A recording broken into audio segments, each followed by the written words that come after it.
Hello, fans, and welcome to another episode of High and Tight. I'm John Nolan, the PBR Virginia DC Content Manager and Northern Virginia Scouting Director.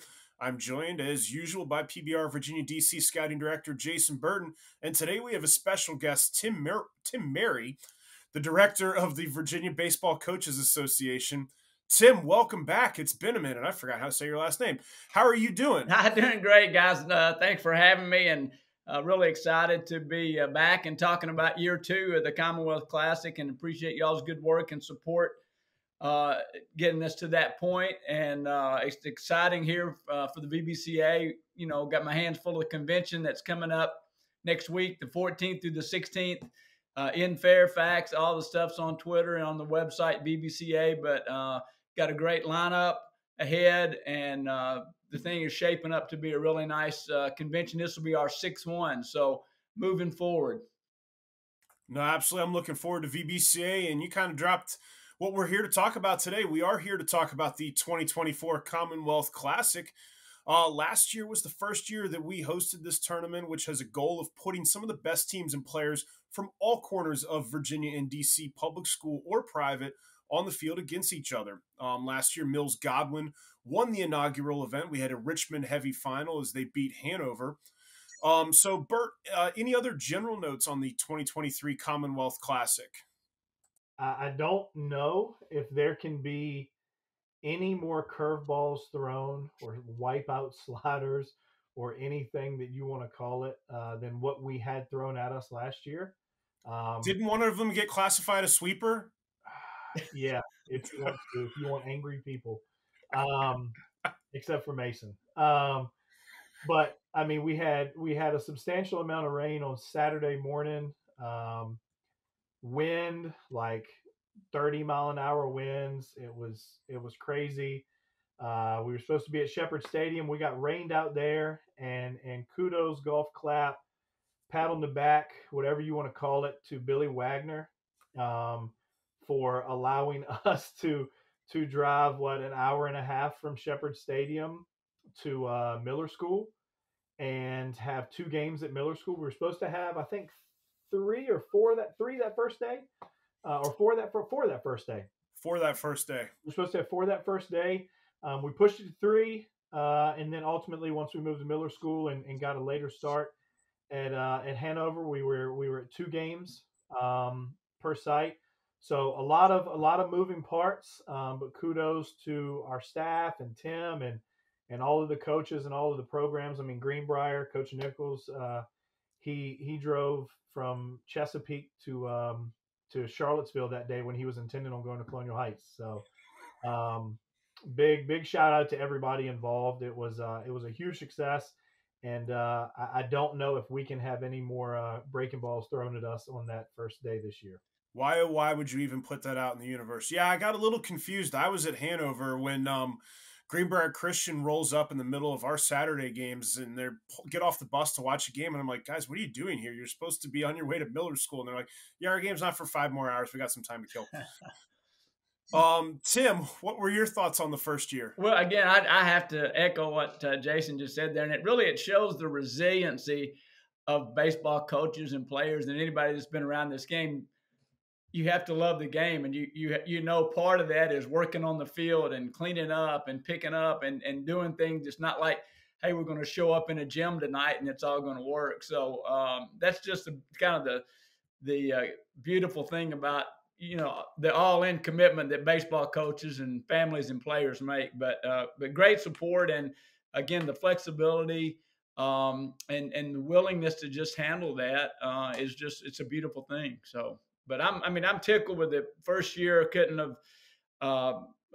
from the support from the fans and schools and players and the people that were just there to heard about it and just showed up to see what was going on. And the original thing was to showcase talent from across the state, both on the public and private side, and that happened last year, and that's going to happen again this year. So that's the beautiful thing. And shout out to the two umpires that showed up from the Charlottesville area to go back-to-back games when they had no intentions, I guess, maybe of working at all that day. So and again, pat on the back for Billy to Billy for grabbing those guys, um, and yeah, went a long ways that day. Just in terms of the expectations of what was going to be happening. Side note to the Baseball Writers Association of America: add this to Billy Wagner's Hall of Fame case, Hey, and yo, if you don't vote for Billy Wagner for Hall of Fame, I don't want to speak to you because he belongs there. here, here. All right, so let's go ahead and get on to our 2024 Commonwealth Classics. We're going to announce the whole field today, break down some of the first round matchups. And it's time to start getting excited for it here. The 2024 Classic will again be held in the Richmond area. We're primarily going to host it at Iron Bridge on the brand new turf fields at Iron Bridge Academy. That's where we will play the Saturday games. We are waiting on a couple things here for the Monday games. It will be again wrapped around Easter weekend. Teams are scheduled to play 2 games on Saturday, March 29th, and the championship game and other teams' final consolation games will be on Monday, April 1st. We're again pretty proud of this field. There's a ton of talent.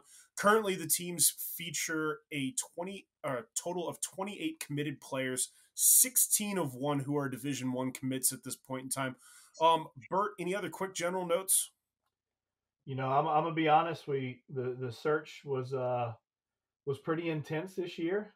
Tim and I met, and Nolan and I talked numerous times, and it took some will and some strength and some patience. But we got through it, and I'm gonna be honest with you. I feel, I know it's probably cliche, but I feel better. I feel really good this year in terms of the depth of the talent and teams that we have in this year's field. And I think and we'll see once we go through the teams, but I think as talented as the field was last year, I think we kicked it up a level in terms of high-end talent with more draft potential guys this year and next year. So I think it's an absolutely loaded field. John, I just want to mention on Jason's comment about some difficulties this year to clarify that it's not from a lack of want. It is Easter, spring break, different schedules, blah, blah, blah. Not from those that don't want to be in this, because we were overloaded even in year one. About once this thing got out, teams wanting to get in and be involved and support it. And again, we're thankful for that. And so it's not a matter of should I play or not. It's can I fit it into the schedule. So yeah, I mean, I never mind. I'm gonna move on. Yeah, no, we understand that the scheduling in some cases was a challenge, and some schools have, especially with the public side, they have rules around spring break, what they can and can't do, and that plays a factor in it as well. But we are very, very happy with this field. We had plenty of quality candidates for this field, and so without further ado, let's go ahead and get to our first matchup here. In the first of our 4 quarterfinal matchups, we will have, coming to you from Chesapeake, Nansemond River High School. We'll be playing the defending Commonwealth Classic champions, Mills Godwin. So that's our first matchup, Nansemond River against Mills Godwin. Let's start with Nansemond River. The Warriors reached the 2023 Class 5 state semifinals before falling to Independence in those state 5 semis last year. Tim, let's talk about the NR program in general. I want to say they were the 2016 Class 5 state champs, if I'm remembering years correctly. And they are, or maybe it's 2015. It was one of those 2 years. They've been a Chesapeake powerhouse for the last 5 to 10 years. What do you got on Nansemond River, Tim? Well, I tell you, I'm again looking forward to getting to know Coach Rivers a little bit better over there. Young coach whose team plays with passion, plays hard, maybe with a chip on their shoulder, and just will play anybody at any time. So excited to get to know him better and see him a little closer, up close and personal. Outstanding. Bird, let's throw it over to you here. Who are some of the standout players from the Warriors that scouts and coaches need to look forward to seeing, and fans coming out to check out the games from Nansemond River? Well, first off, Nolan, you're going to get run off of this pod for saying Nansemond River's from Chesapeake. They're from Suffolk. It's the other side of the river. I'm just telling you. Suffolk people will come for you. No, my dad's probably going to be one of them. Let's be real. No, I mean, I think it would be tough for Coach Rivers to repeat the 2023 that he had, especially the ending. It ended a game short, obviously, from what they wanted, but I think it was a huge climb. It was a huge step from the first half of the season. They saw some bumps in the road, maybe some tough losses. They had a big win to come out the gate, and then they kind of plateaued a little bit and had some ups and downs. But Aiden Judge, Caden Mintz, Connor Johnson, Drew Barbosa, they bring back what could be a pretty electric offense for the Warriors. Buddy Baker should be one of their anchors on the mound. It should throw a ton of big innings for them. But I think they will need to find some depth behind Baker, the VMI commit. They lost a lot of big innings from Thomas Wolfe, who's at Hampton Sydney. But echoing what Tim said, Tim hit it on the head. They play with a ton of energy. They compete every single pitch. They're athletic. They're going to put pressure on you. Coach Rivers, his team kind of takes on his persona. They play with some edge. He's a fiery guy, and his guys play the same way. So that's going to be a big time matchup. They were across the bracket from each other last year in those semifinals, with Godwin facing Cox and Nansemond River playing Independence in those 5A semis. So it could be a preview of what's to come, in early June. Absolutely. And speaking of Godwin and Cox, let's go ahead and talk about Godwin. They reached the Class 5 state semifinals before falling to that eventual champ, Frank Cox. Cox, who was actually in last year's Commonwealth Classic. Tim, what have you got on the Mills Godwin program, our defending Commonwealth Classic champs? Well, really gotten to know Coach Gentry well the last couple of years, and just think the world of him. He just is a quality individual, runs a quality program. I like what he does off the field with his team as well as on the field, and they do everything from the field days where they're out there making sure the field is the way they want it presented, and from that to all the various activities and competition that he uses to promote that bonding and competitive framework within his team. And love just watching them play last year, and the solid dudes that they had, and great coach and staff to go along with it. Okay. Bert, how about standout Mills Godwin Eagles players that scouts, coaches, fans are looking forward to seeing? Arms, and more arms. Luke Smyers, Alabama. Hank Pearsall, VCU. Zach Boyd and Hunter Ross, both William and Mary commits. Charlie Gunn, Christopher Newport commit. They have tons of depth and talent on the mound. But the defending champs will have to replace a lot of offense, especially versus some of the arm talent that they'll potentially face in this tournament. Eric Capps and Jackson York, those are two of the bigger returners as far as the offensive pieces go. Both seniors. They are senior heavy, but they are senior heavy mostly in arms. They have two sophomores that have shown some offensive potential in front of us. I think Matthew Hartsfield, Hartsey, has a big chance. He's a 26.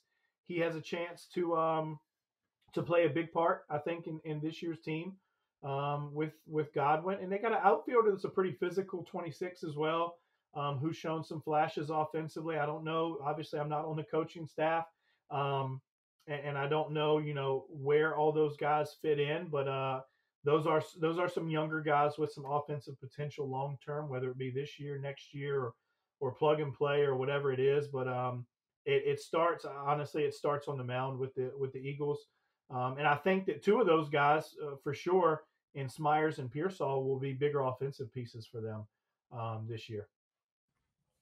All right. So, again, that's our first matchup, Nansemond River against Mills Godwin. Let's move to our second one. We'll just keep ticking off Class 5 state semifinalists from last year. Independence will play Benedictine. Let's go ahead and start here with the Indy Tigers. Indy won the 2021 Class 3 state championship in what was the program's first season of varsity competition. They also finished in the 2022 and 2023 Class 5 state tournaments, finishing as the Class 5 state runners-up. last year in 2023. Tim, how remarkable is it to do that with a brand new program? 3 state tournament appearances, 1 title, and 1 runner-up in your first 3 years. Well, I tell you, I want to ask Coach McDonald that myself because that is a phenomenal start. And once you set a bar like that, it only gets harder. There's nowhere to go. I think it speaks to the hotbed of talent and the wealth of talent in Northern Virginia. But you take the talented players and the coach that knows what he's doing, and you start a program the way that you want it to start. You don't have to overcome any culture or other issues there. So I think it's a great. He's obviously done a great job in building that the right way and with a solid foundation. But it's very impressive. No, absolutely. They opened in the fall of 2019. They actually didn't get to have their first year of varsity competition. It was supposed to be that dreaded spring of 2020 that no one's supposed to talk about. They had about 2 weeks of practice, and then everyone went home for the rest of the year. 21 was their first year of competition, their first class of seniors. Did a good job to deal with that adversity, to mold that group together. I'm getting feedback. All right, Bert. Who are some of the standout players from Independence that scouts and coaches should be looking forward to seeing? I mean, there's got to be plenty. We literally did a segment a month ago that's called Independence High School, one of the winners of the Mid-Atlantic State Games. For sure. They have plenty of talent. I will say that some of that talent is kind of underclass talent and middle of the road as far as sophomores and juniors. So like I said, I'm not a coach. I'm not on the coaching staff. I don't write the lineup in the words that I used to use with my guys. I don't have the power of the pen anymore. So without the power of the pen, I don't want to put words in Coach McDonald's mouth. But some guys I think that have a chance to contribute and play big roles for the Tigers this year are some guys like Carter Schuster on the mound, who I think you saw at one point in time last year. I think I saw him twice, to be honest with you. Yeah, I know. Not lefty. Yeah, I saw him twice. I saw him in the Jamboree at Patriot Park, and then saw him again at Independence versus Briarwoods, I believe. So he threw some big innings for them last year as a freshman. He was 26, I think. I want to say he was a sophomore. Okay, yeah. I might be wrong on that, but left-hander, low mid 80s, low slot, can pitch, competes, got some energy. So he'll throw some big innings for them. Chase Opsgarden, a Nolan fan favorite, had a big weekend at state games. Colton Hicks, Shane Howie, those are some guys I think who have contributed some. You throw Brady Yates in there. Those are some guys who have contributed thus far on the varsity level, and they have some more talent coming up in the 25 and 26 classes.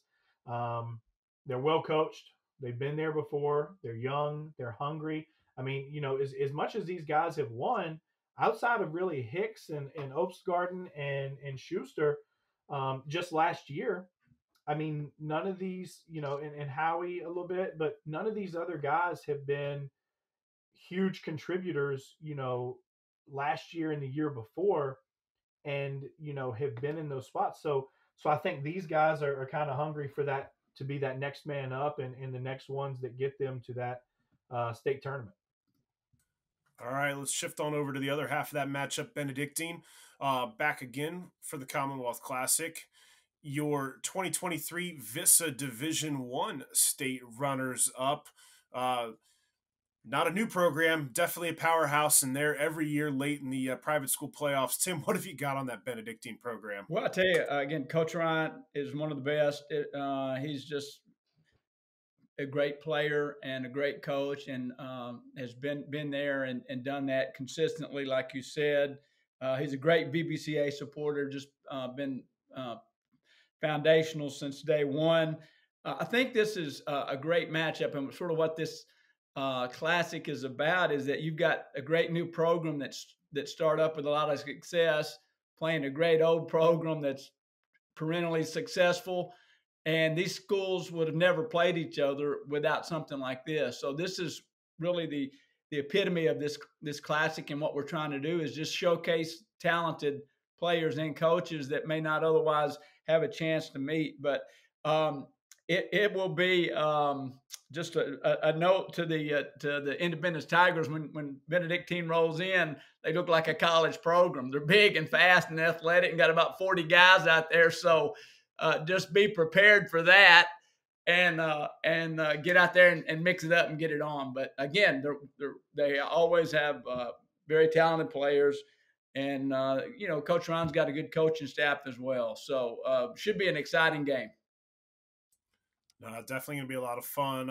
Bird, who are some of the standout cadets that scouts and coaches should be looking forward to seeing? They're upper class heavy. They lost a couple guys last year, mainly like 2 offensive pieces, 2 arms was the vast majority of their losses. Riley Rorty, Jake Wise, Elijah Costin, Eli Ranson. Those are some of the guys. They should carry the brunt of the load on the mound. You got Rorty's a VCU commit, Wise is a William and Mary commit, Costin's a VCU commit, Ranson's a Christopher Newport commit.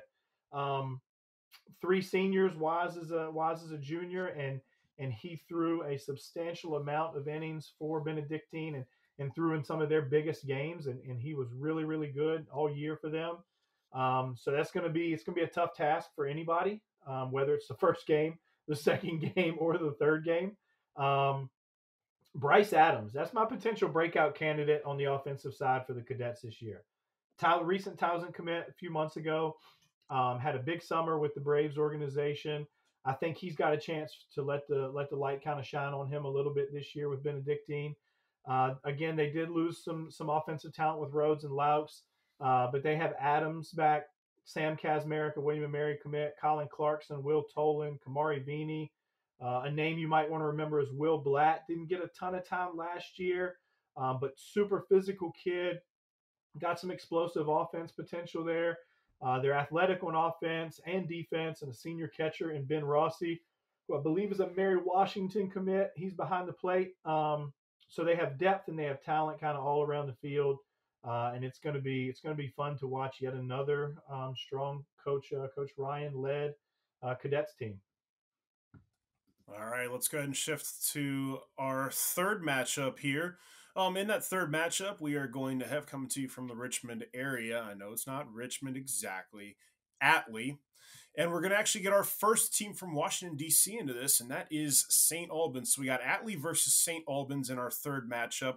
The Atlee Raiders made a deep run into the region tournament in 2023 before falling to Mechanicsville, and St. Albans had a banner 2023 year. They finished second in the IAC to Georgetown Prep before they actually won the 2023 DCSAA, the DC State Athletic Association Championship. Tim, just general, both programs, what have you got on either of them, Atlee and St. Albans? Well, again, Atlee, Coach Morris, I've known for a while now, and he's a great VBCA supporter and just a baseball dude. And I think the best thing was they were, correct me if I'm wrong, Jason, I think they were very young last year. And he's basically having a lot of success with the young guys. So as they develop, he certainly knows the game, teaches the game well, then that they should be very strong.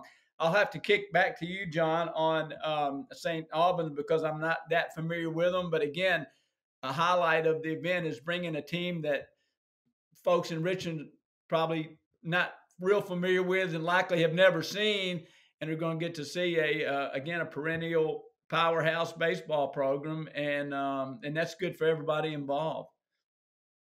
I mean, I think the big thing that I know about St. Albans at this point is they had that stellar year last year. They won a ton of big games against big opponents, highlighted by a player that we're going to talk to about here in a little bit. Bert, I'm going to go ahead and throw this to you to talk about players from both programs, but let's be real here. What are the odds that you're going to talk about more than just the two that I think you're going to talk about? Well, first off, last year, go to St. Albans. If any of you know me whatsoever, you know I don't like to go above Richmond. I don't for the driving part, for the most part. But this is like downtown. When I say downtown DC, it's like embassies and parallel parking and packed streets and stoplights everywhere. And if any of you have ever come around Dinwiddie County, it is essentially the exact opposite of where I have lived my entire life. So, but Coach Johnson, phenomenal dude. Their coaching staff, phenomenal people. Big game against Gonzaga. Coach Johnson's over there talking to me about his team and what I need and how he can help me kind of do my job and this, that, and the other. So phenomenal staff, phenomenal people. Beautiful park. I just like up there in DC, I get very frantic and tense. So I was happy to come back across that Fredericksburg line. But no, back to the St. Albans and Atlee programs. Fingers crossed. Noah Yoder, Miles Upchurch. I don't want to start the hype train in December, but if this happens, I will be driving the hype train. I'll be the conductor. I'll be the guy throwing the coal on the fire, the train attendant bringing you your bags. Whatever I need to do to see this matchup happen, I will do. All jokes aside, two juniors, two of the best and most intriguing arms in the state, regardless of what class they're in. It would be absolutely electric to get those two matched up. Two 90-93 right-handers, probably 6'3" and 6'5", respectively, with Upchurch and Yoder. One a Duke commit, one an Alabama commit. Big time electric arms, big time pitchability with Upchurch. Yoder's stuff is just absolutely electric. And get both of them kind of, that right point where it's early in the year, but it's not too early to where they're not ready and not in prime shape. So just excited for that potential matchup. Regardless, I would imagine we'll see them in some capacity. Hopefully it's versus each other. Outside of those two, you have Preston Benner for the Bulldogs, Avon Stevens for the Raiders. Those are kind of the next arms up for those teams. Benner is uncommitted, left-handed arm. Avon Stevens is a Randolph-Macon commit senior. Derek Desmaris, a Tufts commit. He's anchoring shortstop for St. Albans, left-handed hitter. Really like the stroke, really like the way he plays. And Atlee has a really strong infield with Will Haney, Seth Jones, Cooper Malloy. Tim pointed it out where Atlee's been young for 2 years, with guys like Chase Chamberlain starting as a freshman behind the plate, and Seth Jones was an underclassman at the time when he was starting, and you got Will Haney starting at shortstop last year because Jones was hurt. Cooper Malloy starting at second. So they had a pretty much freshman middle infield all last year and competed. So they're still a little bit young, but they've got some time under their belt. So this has a potential to be a 1-0 heavyweight fight if those two arms line up. And I am here for it. Popcorn, drink machine, whatever we need to bring, we will have it there. Yeah, Bert, I'll be camped out overnight if that's the case. And also, believe it or not, I know the way to create rainouts if we need to the last couple of days beforehand to make sure they don't throw like Wednesday or Thursday. Yeah, find out what fields they're playing at, and I'll go turn the irrigation on. That makes two of us. All right, last matchup here. We've got Grassfield, and we have returning again, Freedom South Riding. So Grassfield and Freedom South Riding, this is actually a rematch from the 2023 Class 6 state quarterfinals, which saw Freedom in Grassfield's season before the 2022 Class 6 champs fell in the state semis to Westfield. So, Tim, what have you got on these programs and the coaches and their staffs? Well, again, both of the coaches are great supporters of the VBCA. I again, don't know Coach Spedden as well, know of him and been around him some. But I just know he's been there for a long time, and he's been a winner wherever he's been. They're a fundamentally sound team. And he's got a good assistant coach as well. There's probably his whole coaching staff, but I happen to know one assistant coach, Lee Banks, there, who's quite the dude as well. So again, excited to see them up close and personal. And Coach Wright, again, really love watching he and his teams compete. And I only have one word for Coach Wright, and that's intense. And I love his intensity. So you get 100% of Coach Wright, and he does a great job and does it the right way. So Again, exciting matchup here. He does it the right way. There you go. All right. Bert, let's start with Grassfield. Who are some players to watch for the Grizzlies? Grassfield left, had some seniors graduate, obviously. Some guys who were contributors for them. But they do have two guys coming back who'll be seniors this year that kind of lead the way for them. Bradley Zayak, East Carolina commit. Ryan Heft, Highlands JC in Georgia, I believe. Those are the two that jump off first. I have a feeling that Heft probably will spend some time behind the plate handling Zayak on the mound. He brings some offense. Zayak will be a draft follow this spring for scouts and is one of the best arms in the state. I tell you one guy that could potentially have a breakout year, and he did a little bit last year, but he was kind of hidden a little bit behind some of those seniors and some of that front-heavy portion of the lineup. And I'm probably going to butcher this name, but I will add his nickname in there as well. Niyati Pudgy Snow. So everybody calls him Pudgy, but I think it's Niyati. But he's a potential breakout guy for Grassfield. Long and athletic, left-handed bat, some hit tool.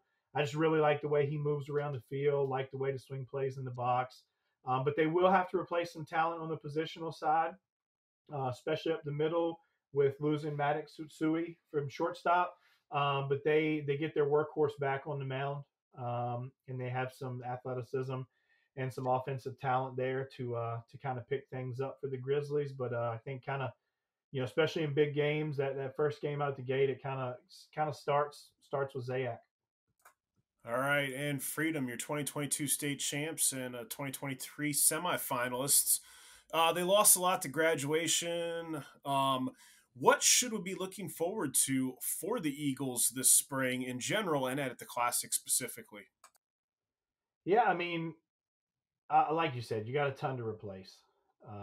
Shortstop, catcher, first base, depth. You got Butash, who was DH and pitcher, outfield. Just numerous positions that you're going to have to replace. Ace left-hander.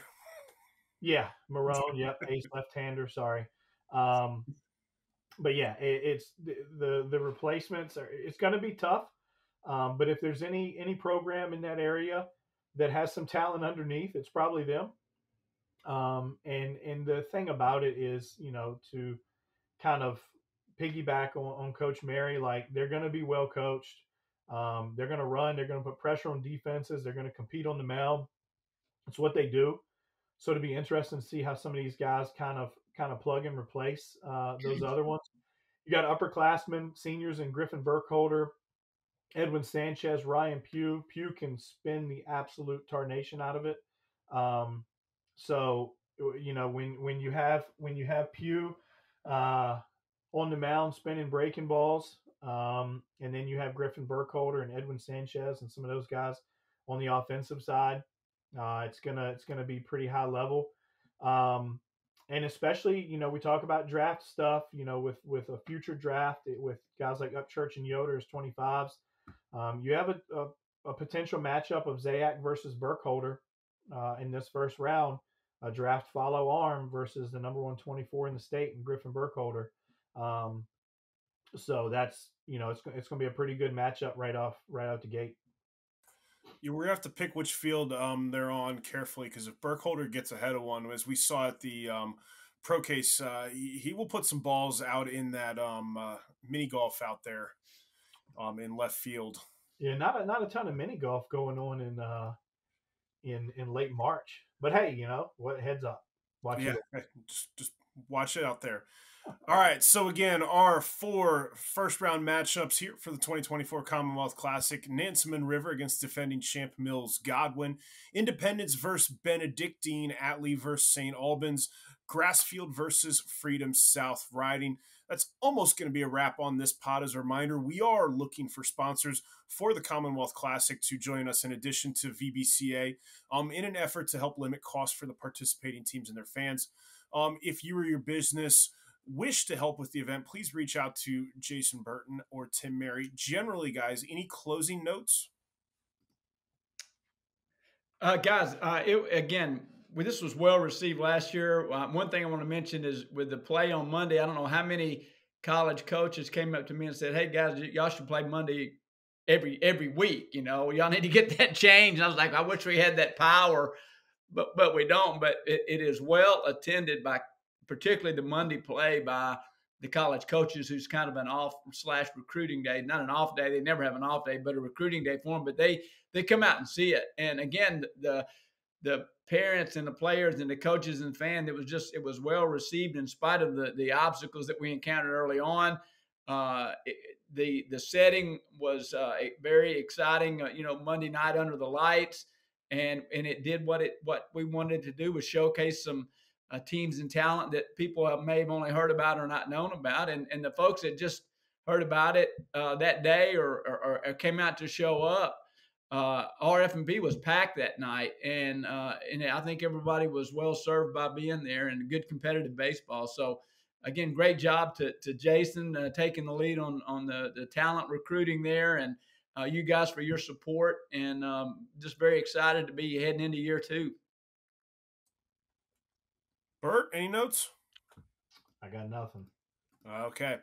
All right, fans. Lastly, High and Tight will be back later on this week to break down our inaugural class of 2027 rankings. Make sure you don't miss that episode, and make sure you also don't miss the 2024 Commonwealth Classic coming to the Richmond area Easter weekend. We will see you out there.